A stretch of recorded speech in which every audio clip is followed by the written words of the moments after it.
আমরা এখন জগন্নাথ মন্দিরে প্রবেশ করছি, দীঘার জগন্নাথ মন্দিরে।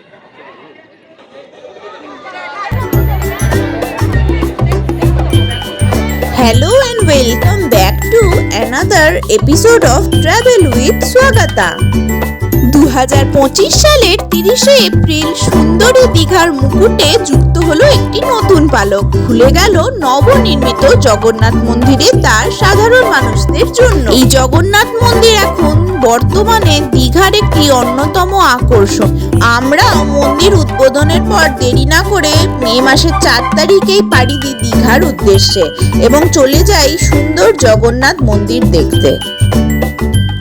বিশাল বড় জায়গা জুড়ে এই মন্দিরটি গড়ে উঠেছে। মন্দিরে প্রবেশের জন্য বেশ অনেকগুলি দ্বার থাকলেও 6 নম্বর গেট অর্থাৎ এই গেটটিকেই মন্দিরের মূল প্রবেশদ্বার হিসেবে ব্যবহার করা হচ্ছে। গেটের সামনেই এক জায়গায় জুতো রেখে আমরা ভিতরে প্রবেশ করি। জুতো রাখার কোনো প্রপার জায়গা কিন্তু আমরা দেখতে পাইনি।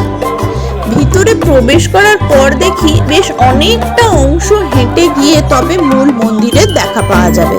আর যেই অংশ দিয়ে আমরা হেঁটে যাচ্ছিলাম সেইটা পুরোটাই টাইলসের মেঝে ছিল, যার ফলে কিছুক্ষণ আগে বৃষ্টি হওয়ার দরুন সেখানে অনেক জায়গায় জলমগ্ন হয়ে পড়েছিল। এইখানে কিন্তু খুব সাবধানে হাঁটতে হয়েছিল। জল না থাকলেও দুপুর রোদেও কিন্তু এইখানে হাঁটতে কষ্ট হবে। রৌদ্রর তাপে এই মেঝেটা অত্যন্ত গরম হয়ে যাবে, যার ফলে খালি পায়ে হাঁটা কষ্টসাধ্য। তাই জন্য বিকেলবেলা সূর্যাস্তের পর আসাটাই কিন্তু বেস্ট টাইম হবে জগন্নাথ মন্দির দর্শনের জন্য।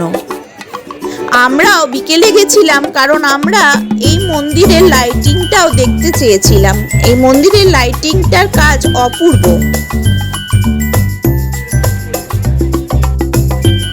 প্রচুর লোকের ভিড় হওয়া সত্ত্বেও যেহেতু জায়গাটি বেশ বড় তাই ভিড়টা ছড়িয়ে ছিটিয়ে গিয়েছিল, যার ফলে প্রচন্ড ধাক্কাধাক্কি বা সেই রকম কোনো সমস্যার সম্মুখীন আমাদেরকে হতে হয়নি।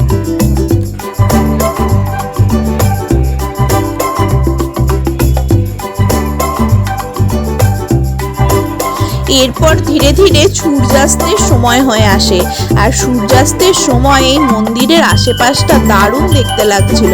ধীরে ধীরে আমরা প্রবেশ করি মূল মন্দিরের দিকে। এখানে কিন্তু বেশ অনেকগুলো স্টেপ আপনাকে উঠতে হবে, তবে হ্যাঁ ছোট ছোট স্টেপ করা আছে, কোনো কষ্ট হবে না। বয়স্ক মানুষদের জন্য কিন্তু সাইডে স্লপিং মতো করা আছে অনেক জায়গায়, যার ফলে কারোর যদি সিঁড়ি ভাঙতে কষ্ট হয় সে সেই ঢাল বরাবর এমনি আস্তে আস্তে উঠতে পারবে। এখন জগন্নাথ মন্দিরে প্রবেশ করছি, দীঘার জগন্নাথ মন্দিরে।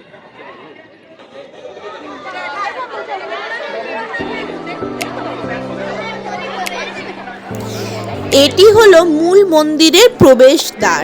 এইখান দিয়ে প্রবেশ করার পর ধীরে ধীরে আমরা মূল মন্দিরে ঢুকে যাব।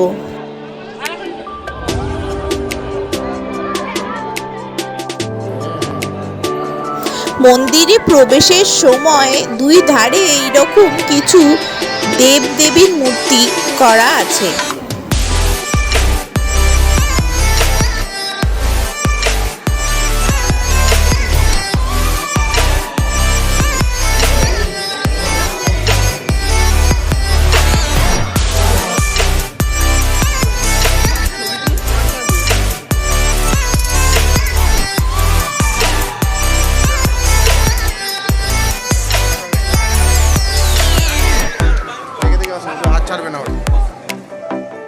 মহাপ্রভু জগন্নাথ দেবের মূল মূর্তি ছাড়াও এইরকম একটি মূর্তি প্রবেশদ্বারের ডান দিকে করা আছে, যাতে কোনো কেউ ভিড়ের কারণে হলেও জগন্নাথ দর্শন থেকে বঞ্চিত না হয়, সেই জন্যেই এই মূর্তিটি করা আছে।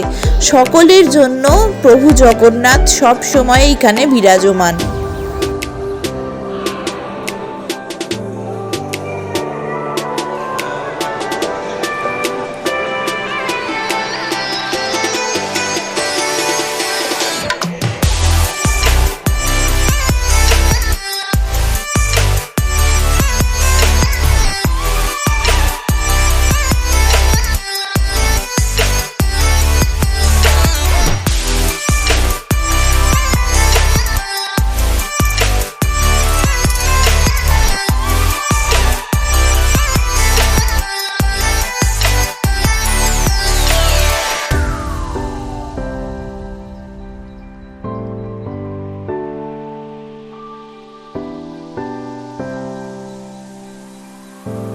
এই মন্দিরটি মূলত বেলে পাথরের তৈরি এবং সেই বেলে পাথর কেটে কেটেই এই সমস্ত কারুকার্যগুলো দেওয়ালের গায়ে করা হয়েছে।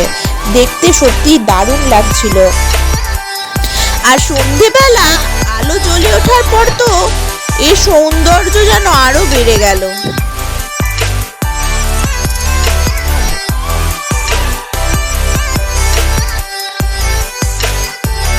এটি হলো জগন্নাথ মন্দিরের মূল অংশ।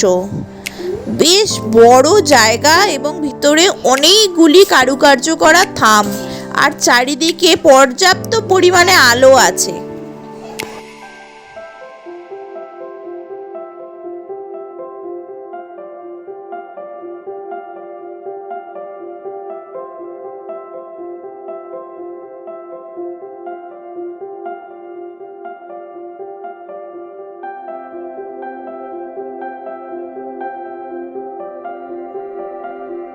মহাপ্রভুর দর্শন করে কার না মন ভালো হয়ে যায়। আমরাও যখন অনেক পথ চলে এসে জগন্নাথ প্রভুর দর্শন পেলাম, এক নিমেষে যেন মনটা ভালো হয়ে গেল।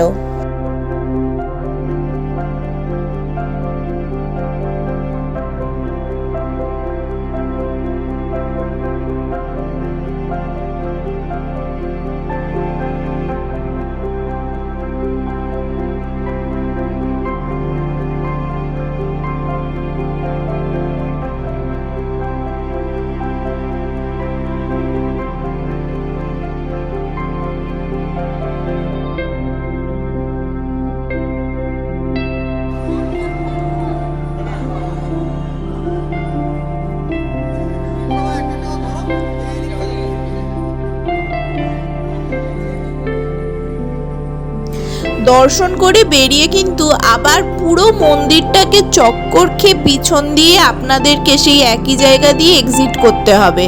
সেই জন্য আবার বেশ অনেকটাই হাঁটতে হবে আপনাদেরকে।